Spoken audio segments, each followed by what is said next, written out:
Assalamualaikum warahmatullahi wabarakatuh. Selamat datang lagi di tutorial pemrograman dengan menggunakan Python. Kali ini kita akan mereview tentang manipulasi list. Oke, langsung saja. Pertama, bagaimana cara membuat dan inisiasi list. Sebuah list dapat dibuat dengan menggunakan kurung kotak buka dan tutup seperti di bawah ini. List kosong sepertinya. Membuat list kosong seperti ini biasanya dilakukan kalau memang jika kita mempersiapkan variabel yang nantinya akan kita isi dengan list dan akan kita lakukan operasi-operasi list. Kita menyiapkan dulu di atas, kemudian misalkan di bawahnya ada perulangan, nanti kita akan menambahkan append dan lain sebagainya. Biasanya secara pemrograman mungkin kita tidak menyiapkan list kosong seperti ini, tapi kita sudah mengisinya dengan nilai default. Misalkan di sini ada list angka, kita menyiapkan list angkanya ada 4, 12, 8, 7 seperti ini. Jadi kita bisa membuat dan menginisiasi list dengan langsung memberikan value-nya seperti ini. Oke, selanjutnya kalau sebelumnya kita sudah pernah belajar bahasa pemrograman yang statis seperti C atau Java, sebuah list hanya bisa berisi satu tipe data saja.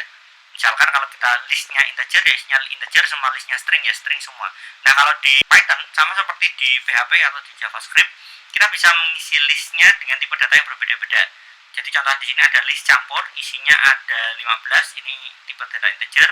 Kemudian ada tono, ini string, 52,7, ini float, false, ini boolean, dan lain sebagainya. Kemudian setelah kita menginisialisasikan, bagaimana cara kita membaca list? Jadi sebuah list itu merupakan variabel yang di dalamnya terdapat beberapa elemen. Karena ada beberapa elemen, untuk mengakses salah satu elemen kita harus menggunakan penanda khusus. Di sini penandanya adalah dengan menggunakan indeks yang dimulai dari angka 0, 0, 1, 2, 3, dan seterusnya. Jadi kalau misalkan di sini kita punya list angka 4, 12, 8, 7, 8, 5, 3, 2. Kemudian kita ingin mengakses angka 4. Angka 4 ini pertama, dia di indeks pertama, kita mulai dari 0, maka list angka 0. Kita ingin mengakses angka 12 karena dia di indeks kedua, kita mulai dari 0, maka dia indeksnya 1. Begitu seterusnya. Nah, seringkali kita mengaksesnya list biasanya tidak satu persatu seperti ini, tapi kita menggunakan perulangan, bisa menggunakan while atau menggunakan for. Seperti contoh di bawah ini. Di sini misalkan kita menggunakan list campur, ada 15, tono 52,7, dan false. Kita bisa menggunakan perulangan while untuk melakukan perulangan dari indeks ke 0 sampai indeks terakhir. Kalau menggunakan while, kita perlu mengetahui jumlah indeksnya ini ada berapa, bisa dengan menggunakan learn. Ini kita akan mengetahui jumlah elemen pada list campur ini ada berapa. Sedangkan kalau kita menggunakan for, kalau kita ingin mengakses list ini dengan menggunakan indeksnya, maka kita bisa menggunakan range. Sama seperti perulangan definite, di mana kita mendefinisikan jumlah perulangan dengan menggunakan angka. Di sini angka yang kita gunakan adalah jumlah listnya. Hasilnya seperti ini. Nah, hanya saja kalau kita menggunakan for, sebenarnya kita bisa memiliki cara yang lebih cepat. Kita tidak perlu menggunakan range seperti ini. Tapi kalau kita menggunakan for, kita bisa langsung melakukan dengan cara seperti ini, for data in list campur. Karena sebenarnya yang dilakukan for itu, dia akan mengekstrak list yang ada di ini setelah in, per elemennya akan dimasukkan ke dalam data. Jadi yang kita lakukan ini sedikit berbeda dengan yang tadi. Kalau yang tadi di printnya, kalau menggunakan range ini, dia akan mengekstrak indeks 0, 1, 2 ke dalam i, sehingga kita menggunakan list campur, nama list asalnya, kemudian menggunakan indeksnya. Sedangkan kalau langsung seperti ini, in list campur, ini kita sudah mengekstrak elemen dari list ini ke dalam data. Jadi kita tidak perlu menggunakan indeks, dan kita tidak perlu menggunakan list campur ini di dalamnya. Kita cukup menggunakan data, langsung terbaca datanya adalah 15, tono 52,7, dan false. Ini kalau menggunakan for, dia lebih cepat untuk melakukan perulangan pada list. Kemudian bagaimana kalau kita ingin mengakses for, tapi juga kita ingin mengakses indeksnya? Nah, kita bisa menggunakan instruksi khusus, yaitu enumerate. Jadi kita tidak langsung melakukan for pada listnya seperti ini, tapi kita membungkus dulu, memasukkan list ini ke dalam fungsi namanya enumerate. Nah, fungsi enumerate ini nanti akan mengekstrak dua komponen, yaitu indeks dan datanya apa. Oleh karena itu, di for-nya ini kita akan menggunakan dua variabel, yaitu pertama indeks untuk menampung indeks yang diekstrak dari enumerate, dan data yang diambilkan dari list campur ini. Jadinya seperti ini. Kalau kita jalankan, selain kita mendapatkan value-nya, kita juga bisa mengetahui indeks yang saat ini dieksekusi indeks keberapa. Oke, seringkali ini sangat berguna kalau kita ingin tracking saat ini eksekusinya berada di indeks keberapa. Ini sangat berguna sekali. Selanjutnya kita melakukan pembacaan list yang lebih advance, yaitu menggunakan list slicing. List slicing, kalau tadi kita mengambil data itu satu persatu di list dengan menggunakan indeksnya, kalau kita menggunakan list slicing, kita bisa mengakses lebih dari satu elemen list dengan manipulasi indeks. Contoh di bawah ini, jika kita melakukan print langsung, hasilnya seluruh elemen akan dicetak secara horizontal. Ya, kalau kita jalankan, semua data nilai ini akan dicetak secara horizontal ini. Nah, kalau misalkan kita ingin mencetak sebagian elemen list tersebut, kita bisa menggunakan slicing, yaitu indeksnya kita isikan indeks mulai dan indeks sebelum selesai. Ini berarti nanti dia akan mengambil data indeks ke-6, mulai dari ke-6, 0, 1, 2, 3, 4, 5, 6. Ini ya, mulai dari sini sampai sebelum indeks ke-12. Jadi indeks ke-11 ya. 7, 8, 9, 10, 11. Di sini, sampai di sini. Oke, kita coba jalankan. Ya, ini ya.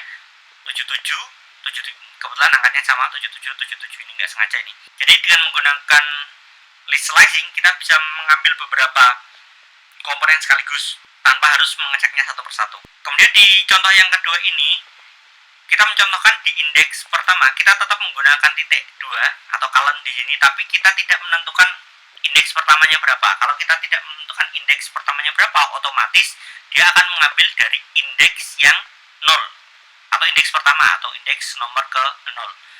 Sama juga di ketiga, kalau kita hanya menentukan mulai dari berapa, kalau kita tidak menentukan berakhirnya berapa, maka dia akan mencetak mulai dari indeks yang ini sampai indeks yang terakhir. Ini contohnya sudah jelas ya di sini ya. Ini berarti mulai dari 0, 665 sampai ke indeks sebelum 9, yaitu 8 ya, 93. Dan di sini mulai dari indeks ke-9, 83 yang ini sampai ke terakhir 99 di sini. Biasanya kita melakukan list slicing ini, kita akan membentuk jadi list baru. Nah, contohnya di sini. Jadi dari data nilai ini keseluruhan data, kemudian kita pecah-pecah menjadi beberapa list baru. Ini kita masukkan ke dalam variabel sebagian data, kemudian yang ini dimasukkan ke dalam awal data, yang ini dimasukkan ke dalam akhir data. Nah, jadinya sewaktu kita ngeprint, kita tidak perlu mengambil dari data nilai ini, tapi kita bisa langsung mengambil sebagian data awal dan data akhir. Isinya sudah sesuai dengan yang kita definisikan, mengambil bagian mana saja. Ini biasanya digunakan list slicing seperti ini. Oke, di bawah ini ada latihan slicing.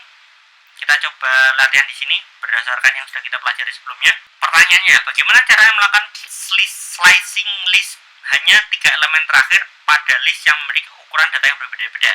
Jadi contoh misalkan, oke, kita menggunakan data ini ya, yang sudah ada ya, sebagian data awal dan data akhir. Ini data ukurannya kan berbeda.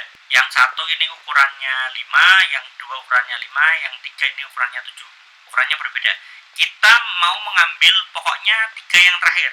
Saya nggak peduli ukurannya berapa gitu ya. Ini bisa kita lakukan dengan cara menggunakan indeks minus pada indeks mulainya. Jadi kita tahu kalau kita melakukan slicing, angka sebelum titik 2 ini adalah mulainya, kemudian yang angka setelah titik 2 ini adalah akhirnya. Karena kita ingin mendapatkan 3 elemen terakhir, maka angka mulainya ini kita berikan nilai minus. Contohnya, sebagian data kita berikan angka minus 3 di depan sampai terakhir. Kemudian data awal kita berikan yang sama juga, minus 3 dan terakhir. Dan data akhir kita berikan minus 3 dan terakhir. Print. Oke, kita jalankan. Ya, kita mendapatkan 3 data yang terakhir. Berapapun jumlah elemennya, asal kita menuliskan seperti ini, kita akan mendapatkan 3 data yang terakhir. Ini latihan yang pertama. Latihan yang kedua, bagaimana cara mendapatkan 3 elemen di tengah pada list yang ukurannya berbeda-beda. Ini agak tricky. Kalau tadi kita mendapatkan 3 data terakhir, cukup menambahkan minus di sini ya. Tapi sekarang kita ingin mendapatkan 3 elemen tapi yang di tengah. Padahal ukuran datanya beda-beda. Nah, ini berarti kita perlu menggunakan manipulasi. Kita harus tahu berapa dulu ukuran datanya, kemudian kita dapatkan 3 elemen indeks yang di tengah. Berarti indeks tengah, sebelum indeks tengah, dan setelah indeks tengah, gitu ya. Jadi yang pertama kali kita lakukan adalah mencari indeks tengahnya dulu. Indeks tengah bisa kita dapatkan dari len data awal. Di sini saya menggunakan yang data awal. Data awal dibagi 2. Kita ingin mendapatkan 3 elemen, berarti elemen awalnya adalah sebelum indeks tengah minus 1, dan elemen akhirnya adalah setelah indeks tengah. Karena tadi di sini indeks yang setelah titik 2 ini adalah sebelum indeks yang didefinisikan, jadi kita bukan indeks tengah plus 1, tapi kita perlu plus 2. Karena nanti kalau plus 1, nanti yang plus 1 nggak akan ikut masuk di sini. Kalau kita pengen indeks plus 1-nya ikut, kita pakainya indeks plus 2. Ya, kita jalankan. Oke, ini ada error ya, karena kebetulan ini kita datanya ganjil, jadi kalau dibagi 2 dia akan dapatnya float. Kita hilangkan komanya, kita ubah jadi integer. Langsung saja diubah jadi integer seperti ini, boleh. Dapat di sini datanya 89, 87, 90 ya, pas di tengah ya. Kebetulan pas di tengah. Kebetulan ini karena datanya ganjil jadi pas dapat di tengah. Kalau datanya genap ya nggak pas di tengah ya. Oke, coba kita ganti data akhir. Kita pakai yang data akhir.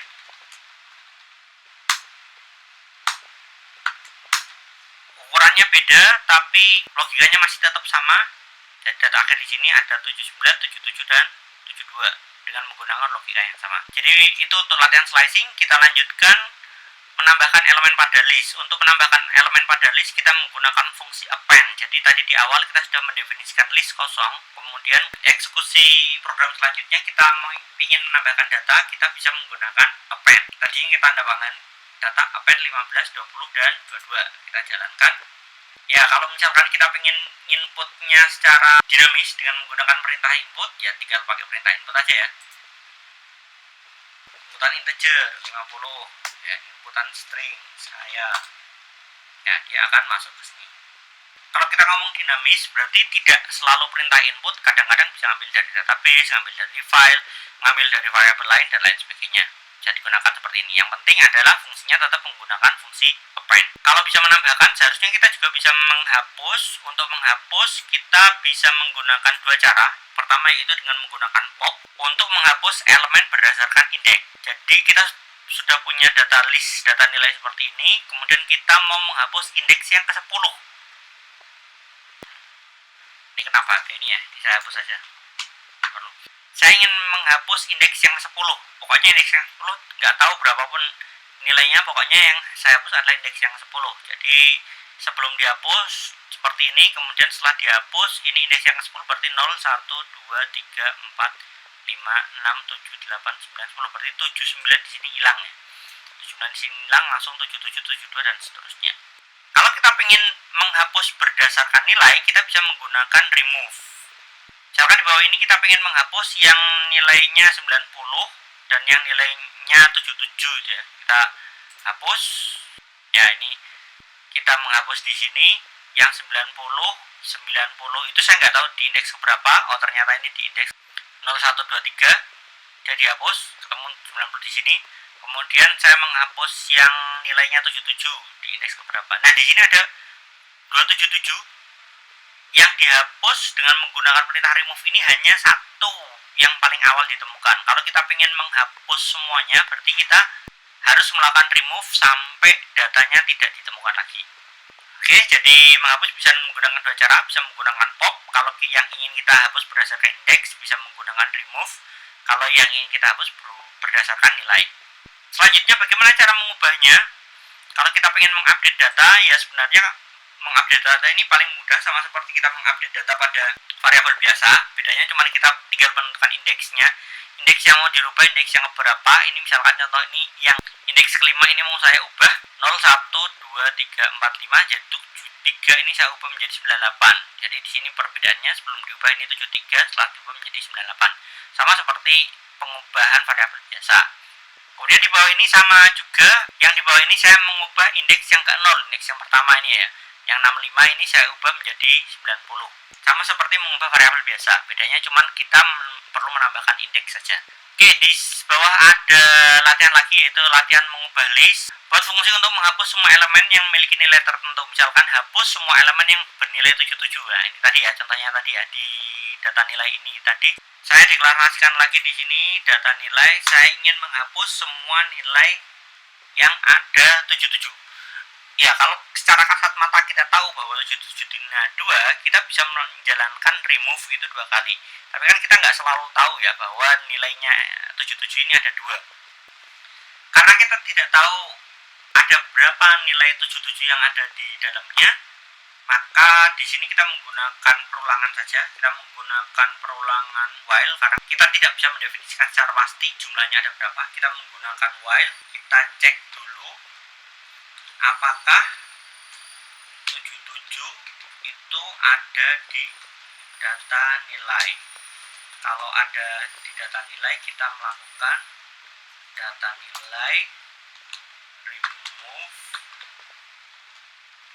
77.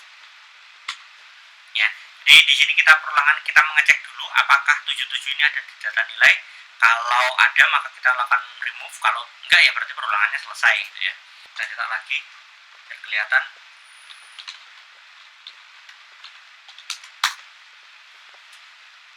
Ya, di sini sudah keluar, size-nya sudah berubah dan 77 sudah nggak ada karena sudah dihapus di while di sini.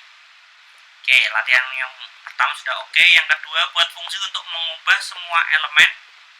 Oh, harusnya ini tadi berupa fungsi ya. Kita ubah jadi fungsi ya.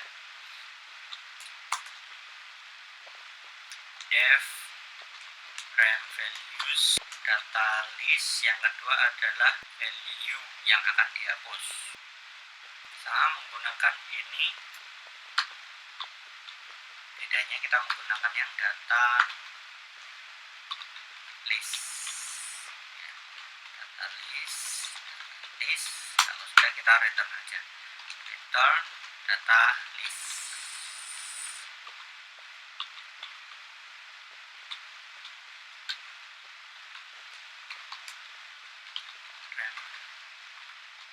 Values yang dimasukkan data nilai dan nilai yang dihapus adalah 77. Oke.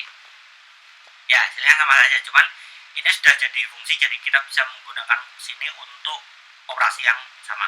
Kemudian yang kedua, buat fungsi untuk mengubah semua elemen list yang memiliki nilai tertentu menjadi nilai tentukan. Misalkan ubah semua elemen yang bernilai 77 menjadi 0.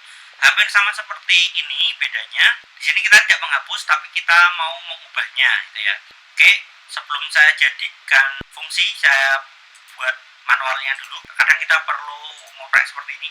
Kita mengecek manualnya seperti apa, setelah itu baru kita buat fungsinya, kita jadikan fungsi. Kita tahu bahwa untuk mengubah data nilai itu kita tinggal melakukan seperti ini. Kita definisikan dia ada di indeks keberapa. Misalkan indeks ke-5 kita ubah menjadi 0.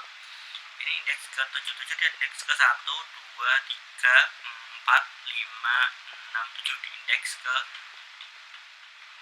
atau indeks ke-6 ya, mulai dari 0 ya. Kita buat seperti ini. Kita jalankan, yang 77 ini sudah berubah menjadi 0. Tapi kan kalau yang ini data nilainya sudah kasat mata ya. Anggap saja kita tidak tahu 77 ini ada di mana, jadi kita perlu melakukan operasi. Jika memang 77-nya ditemukan, kita akan mengubahnya. Sama seperti di atas, kita menggunakan perulangan karena tadi sudah menggunakan while. Di sini saya akan menggunakan for nilai in data nilai. Tapi karena di sini untuk mengubah itu saya harus mengetahui indeksnya, jadi saya perlu mengekstrak indeksnya juga menggunakan enumerate. Di sini biar saya tahu indeksnya berapa. Oke, cek jika nilai sama dengan 77, maka di indeks tersebut kita ubah datanya jadi 0. Data nilai di indeks tersebut, indeks, ini indeks aktifnya kita ubah jadi 0. Oke, kalau sudah, kita jalankan lagi data nilai. Oke, proof of concept sudah berhasil. Sekarang kita tinggal merubah ini menjadi fungsi. Def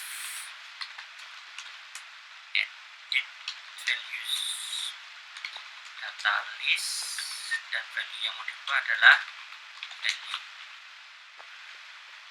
Berubah menjadi apa? Value to. Kan biar lebih fleksibel ya.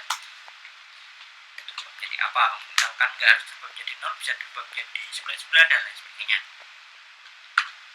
Bedanya ini kita tidak menggunakan data nilai lagi, tapi data list sesuai dengan parameter yang ada di sini. Karena nantinya data nilai akan dimasukkan melalui parameter data list ini.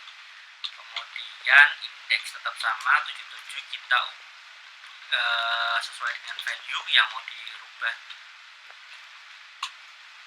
Value berapa dirubah menjadi value berapa menggunakan value to. Oke, setelah selesai for, kita melakukan return data list. Kita berhasil dirubah. Kita jalankan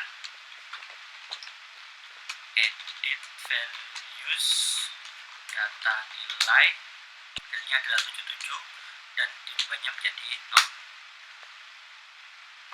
Ya, hasilnya sama. Misalkan kita rubah ke angka lain 99, ya berubah seperti yang diinginkan. Oke, jadi hasilnya seperti ini. Kita lanjutkan manipulasi list dalam fungsi. Jadi ada list yang kita dapatkan dari luar, kemudian mau kita manipulasi ke dalam fungsinya. Itu bisa kita kategorisasikan menjadi 3 cara. Pertama, hanya membaca list melalui parameter saja. Jadi listnya kita masukkan ke dalam parameter, kita proses di dalamnya, dan kita keluarkan hasilnya. Selesai. Contohnya di sini saya membuat tampil list. Di sini cuma menampilkan elemen, tapi kalau biasanya pakai koma-koma seperti ini, saya misalkan dengan menggunakan pipe.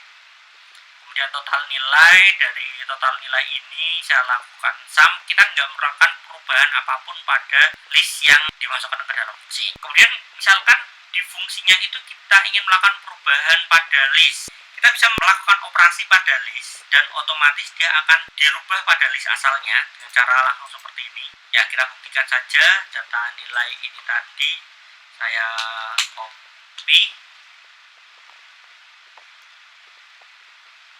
masukkan ke sini. Sudah ada fungsinya di bawahnya. Jadi kita seperti itu, kita ubah nilai, data nilai ini kita ubah indeks yang ke 10, misalkan kita ubah menjadi 10.000. Kita panggil lagi data nilai.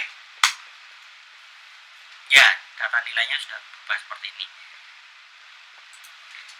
Kita nambahkan, setelah ubah kita juga tambah nilai, data nilai. Nilai baru yang kita tambahkan 1999. Oh, nah, data nilainya dipanggil data nilai. Tadi saya sudah melakukan ini, saya eksekusi 2 kali, ini 99-nya ketambah 2 kali di sini ya.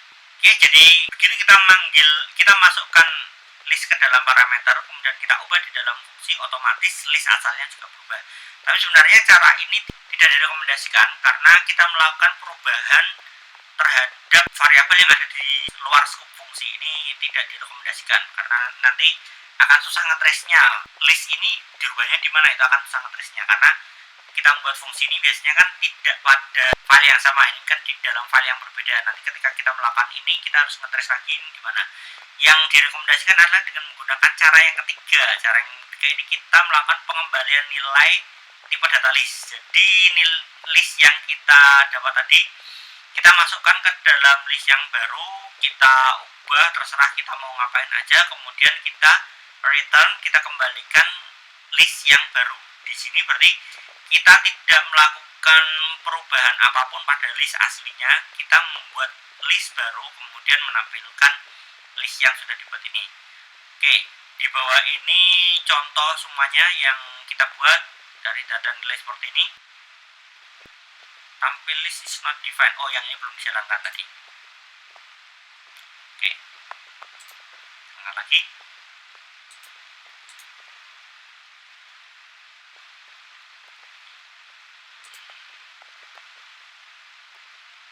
Ini juga belum dijalankan, maaf.